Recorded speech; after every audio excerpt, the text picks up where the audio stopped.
63 സങ്കീർത്തനം. ദൈവത്തിനു വേണ്ടി ദാഹിക്കുന്നു.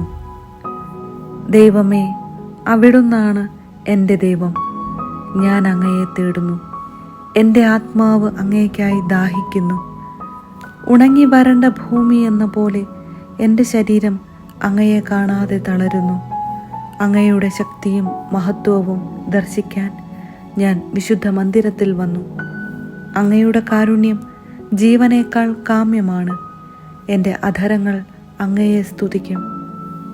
എൻ്റെ ജീവിതകാലം മുഴുവൻ ഞാൻ അങ്ങയെ പുകഴ്ത്തും. ഞാൻ കൈകളുയർത്തി അങ്ങയുടെ നാമം വിളിച്ചപേക്ഷിക്കും.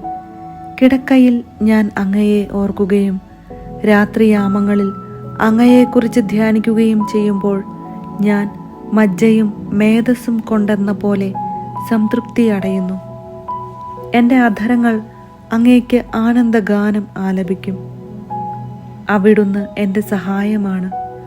അങ്ങയുടെ ചിറകിൻ കീഴിൽ ഞാൻ ആനന്ദിക്കും. എൻ്റെ ആത്മാവ് അങ്ങയോട് ഒട്ടിച്ചേർന്നിരിക്കുന്നു. അങ്ങയുടെ വലത്തുകൈ എന്നെ താങ്ങി നിർത്തുന്നു. എൻ്റെ ജീവൻ നശിപ്പിക്കാൻ നോക്കുന്നവർ ഭൂമിയുടെ അഗാധ ഗർത്തങ്ങളിൽ പതിക്കും. അവർ വാളിന് ഇരയാകും. അവർ കുറുനരികൾക്ക് ഭക്ഷണമാകും. എന്നാൽ രാജാവ് ദൈവത്തിൽ സന്തോഷിക്കും. അവിടുത്തെ നാമത്തിൽ സത്യം ചെയ്യുന്നവർ അഭിമാനം കൊള്ളും. നുണയരുടെ വായ് അടഞ്ഞുപോകും.